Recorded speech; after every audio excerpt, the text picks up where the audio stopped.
Assalamu alaikum. Assalamu alaikum.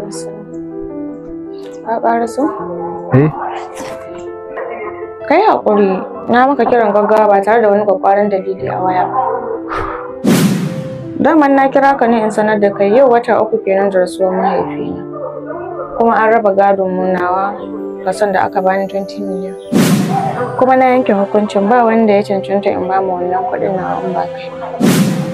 Sai dai kada kai mummunan zato. Ganin cewa muna soyayya da kai mibi na yanke hukuncin haka ba. Kawai roƙo ɗaya nake maka. Dan Allah kada ka ce ba za ka karɓa ba. Ni ga ni talaka ko? 20 miliyan gadon ku.